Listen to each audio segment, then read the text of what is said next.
नमस्कार दोस्तों, आप सबका स्वागत है ज्ञान का देवता में एक और नए वीडियो के साथ। हम आज बताने जा रहे हैं कि मकर संक्रांति के बारे में, लेकिन उससे पहले आप सभी से क्षमा प्रार्थी हूं क्योंकि बहुत समय से वीडियो रेगुलर नहीं आ पा रही हैं। कुछ हेल्थ इशू है जिसकी वजह से वीडियो कोई भी समय पर नहीं आ पा रही है, तो इसके लिए आप सभी से क्षमा चाहती हूं। लेकिन अब प्रयास करूंगी कि वीडियो सारी आपको समय पर मिल पाए। हर वीडियो जैसे कि आपको पहले मिला करती थी, उसी प्रकार से सभी व्रत और त्योहारों की वीडियो बहुत ही जल्दी आप लोगों को मिल जाएंगी। दोस्तों, बात करें मकर संक्रांति के बारे में तो जनवरी के महीने में मकर संक्रांति आती है। बहुत ही उत्साह के साथ पूरे देश में अलग अलग नाम से इस त्योहार को मनाया जाता है। इस दिन से सूर्य दक्षिणायन से उत्तरायण हो जाते हैं। उत्तरायण को देवताओं का दिन माना जाता है। आप सभी जानते हैं, जब यह उत्तरायण प्रारंभ हो जाते हैं तो ऐसा कहा जाता है कि देवताओं के दिन हो गए, और जब दक्षिणायन का समय होता है तो उसे देवताओं की रात्रि मानी जाती है। शास्त्रों में उत्तरायण को बहुत अधिक महत्व दिया जाता है। कहा जाता है कि जो व्यक्ति उत्तरायण में अपने शरीर का त्याग करते हैं वह कभी लौटकर नहीं आते हैं, उनका पुनर्जन्म नहीं होता, और इसलिए भीष्म पितामह ने इंतजार किया उत्तरायण का। और जब उत्तरायण हुआ तो मकर संक्रांति के दिन ही उन्होंने अपने शरीर का त्याग किया, और तब तक वह बाण सैया पर ही लेटे रहे। तो यह दिन बहुत महत्वपूर्ण होता है। स्नान करने के लिए, दान करने के लिए, कोई भी धर्म करने के लिए इस दिन को यानी कि मकर संक्रांति के दिन को सबसे श्रेष्ठ माना जाता है। पौराणिक मान्यताओं के अनुसार मकर संक्रांति के दिन ही भगवान सूर्यदेव अपने पुत्र शनि से मिलने उनके घर जाते हैं। यह पर्व पिता और पुत्र के अनोखे मिलन से भी जुड़ा हुआ है। पौराणिक कथा के अनुसार जब सूर्यदेव पहली बार पत्नी छाया और उनके बेटे शनि से मिलने उनके घर आए थे तो शनिदेव ने काले तिल से उनका स्वागत किया था, और फिर भगवान सूर्यदेव ने प्रसन्न होकर अपने पुत्र को आशीर्वाद दिया कि जब भी मैं मकर राशि में प्रवेश करूंगा और जो लोग इस दिन मुझे काले तिल अर्पित करेंगे उनके जीवन में सुख समृद्धि आएगी, उनका घर धन धान्य से भर जाएगा। मकर शनि की राशि है। यही वजह है कि मकर संक्रांति बहुत महत्वपूर्ण मानी जाती है। अब जिस दिन भगवान सूर्यदेव धनु राशि से मकर राशि में प्रवेश करते हैं उसी दिन मकर संक्रांति मनाई जाती है। ऐसे में बहुत सारे लोगों के मन में संशय है कि इस बार मकर संक्रांति कब है, 14 जनवरी को या फिर 15 जनवरी को। तो आज की वीडियो में आप जानेंगे कि मकर संक्रांति कब मनाई जाएगी, 14 जनवरी को या फिर 15 जनवरी को। मकर संक्रांति के दिन पुण्य काल का समय क्या होगा, महापुण्य काल का समय क्या होगा, और मकर संक्रांति के दिन किन चीजों का किस प्रकार से दान करना चाहिए।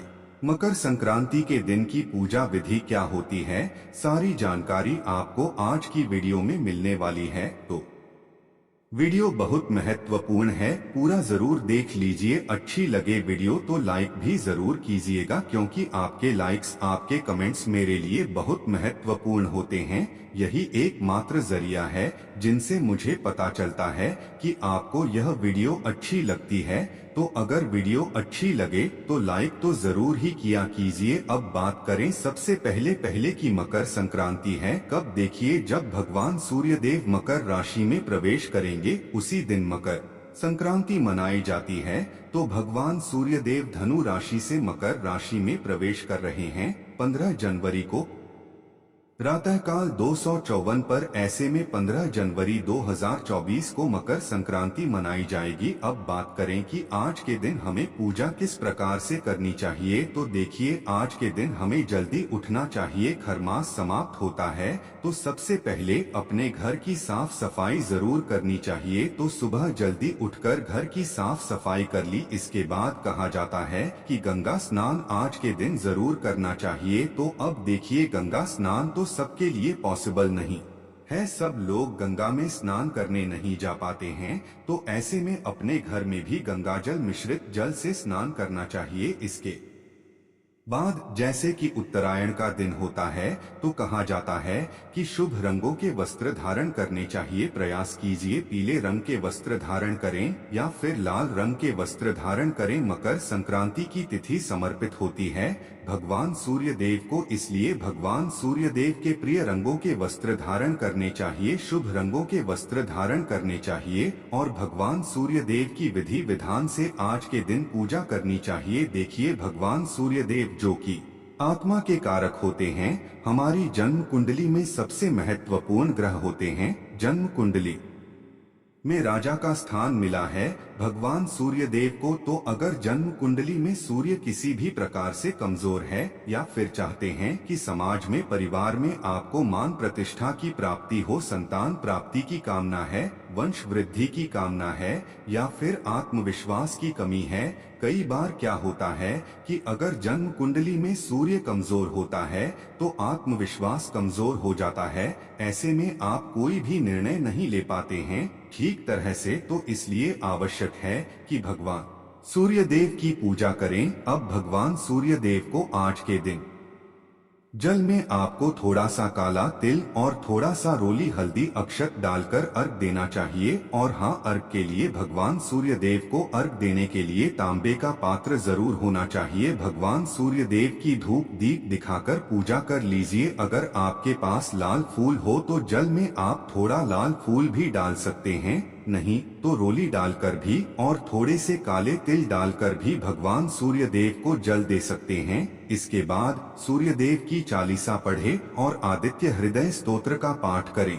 आदित्य हृदय स्तोत्र का पाठ आप चाहे तो सुन भी सकते हैं, अगर पढ़ नहीं पाते हैं तो नहीं। तो अगर आज के दिन आप भगवान सूर्य के किसी भी मंत्र का जप करते हैं, ओम सूर्याय नमः, ओम आदित्य नमः, इस प्रकार से भी इन मंत्रों के द्वारा भी भगवान सूर्य देव को आप अर्घ दे सकते हैं, उनकी पूजा कर सकते हैं। अधिक से अधिक संख्या में मंत्रों का जप कीजिए, भगवान सूर्य देव की विशेष कृपा आपको प्राप्त होती है।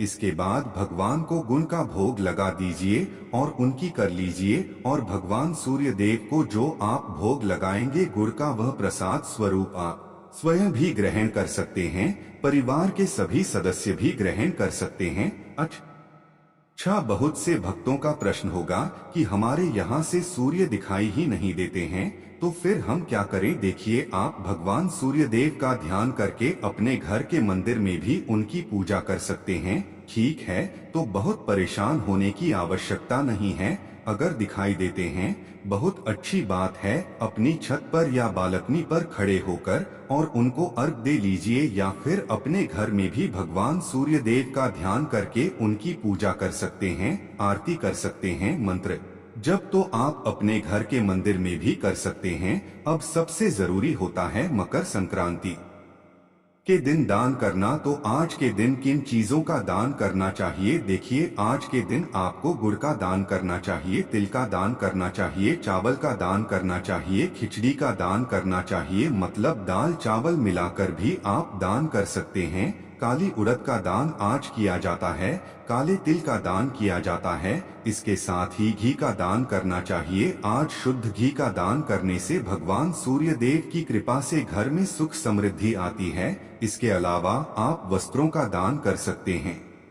अभी जैसे कि सर्दियां हैं, तो आप गर्म वस्त्रों का, ऊनी वस्त्रों का दान कर सकते हैं, कंबल का दान कर सकते हैं। दान किसे दें। देखिए, दान आप किसी ब्राह्मण को भी दे सकते हैं, मतलब देना ही है ब्राह्मण को। तो इसके अलावा भी आप चाहे तो जैसे कि किसी भी जरूरतमंद को, किसी गरीब को जिनके यहाँ भी खाने पीने की दिक्कत होती है, उन्हें आप खाने की सामग्री का दान कर सकते हैं, कंबल का दान कर सकते हैं, किसी भी जरूरतमंद को। ठीक है, तो मतलब अपनी सुविधा के अनुसार आप देख लीजिए, कुछ चीजें ब्राह्मण को दान कीजिए और कुछ चीजें आप किसी गरीब जरूरतमंद को भी दान कर सकते हैं। आज के दिन खाने में खिचड़ी बनाई जाती है, दाल चावल मिलाकर खिचड़ी बनाकर, और इसी का भोग भगवान को लगाया जाता है और फिर प्रसाद स्वरूप स्वयं भी ग्रहण किया जाता है। तो आज खिचड़ी खाना आवश्यक माना जाता है। वैसे देखिए, हर जगह की परंपरा थोड़ी बहुत अलग होती है, हर जगह इस त्योहार को मनाया जाता है, लेकिन थोड़े अलग अलग नाम से, अलग अलग रीति रिवाज के साथ। तो जिस प्रकार से आपके यहाँ होता है, आपको उसी प्रकार से मकर संक्रांति मनानी चाहिए। अब बात करें कि आज के दिन पुण्य काल का समय क्या रहेगा और महापुण्य काल का समय क्या रहेगा, तो देखिए 15 जनवरी को मकर क्रांति मनाई जाएगी और 15 जनवरी को प्रातः काल 7:15 से शाम को 6:02 तक पुण्य काल का समय रहेगा। अब पुण्य काल में आपको क्या क्या करना है, देखिए। पुण्य काल के समय में आप स्नान कर सकते हैं, दान कर सकते हैं, कोई भी मंत्र जप कर सकते हैं, कोई यज्ञ अनुष्ठान कर सकते हैं, कुछ भी, मतलब जो भी शुभ कर्म इस समय में आप करते हैं उसका फल आपको कई गुना होकर प्राप्त होता है। अब एक समय होता है जिसे महापुण्य काल कहा जाता है, मतलब इसमें जो फल आपको प्राप्त होगा वह कई गुना होकर प्राप्त होगा। पुण्य काल तो पूरे दिन रहने वाला है, तो पूरे दिन में आप कभी भी स्नान दान कर सकते हैं, पूजा कर सकते हैं, मंत्र जप कर सकते हैं। लेकिन महापुण्य काल जैसा कि नाम से ही पता चलता है, इस समय में जो भी आप दान करते हैं उसका महापुण्य आपको प्राप्त होता है, बहुत अधिक पुण्य फल प्राप्त होता है। तो वह समय रहेगा प्रातः काल 7:01 से प्रातः काल 9:06 तक। तो यह सुबह सुबह का समय है, आप सुबह जितनी जल्दी हो सके स्नान कर लीजिए। अब देखिए, स्नान आपको ब्रह्मा मुहूर्त में ही करना चाहिए, सूर्योदय से पहले स्नान करना चाहिए। लेकिन दान या फिर मंत्र जप इत्यादि या भगवान सूर्य देव की जो आप पूजा करेंगे वह आप 7:01 से सुबह 9:06 तक जरूर कर लीजिए। यह महापुण्य काल का समय है। तो मेरी तरफ से आप सभी को मकर संक्रांति की मंगल शुभकामनाएं। भगवान सूर्य देव की कृपा से आपका जीवन सुखमय हो, आपके जीवन में प्रकाश की वृद्धि हो और आप हर प्रकार के कार्यों में सफलता को प्राप्त करें। उम्मीद करती हूँ यह वीडियो आपके लिए उपयोगी होगी। अच्छी लगी हो वीडियो तो लाइक करने के साथ ही इस वीडियो को ज्यादा से ज्यादा शेयर कर दीजिए, जिससे कि दूसरे लोगों को भी इस वीडियो का लाभ प्राप्त हो। और अगर आप इस चैनल पर पहली बार आए हैं, वीडियो पसंद आए वीडियो को तुरंत ही लाइक कर दीजिए। धन्यवाद, मिलते हैं अगले वीडियो में, तब तक के लिए बाय।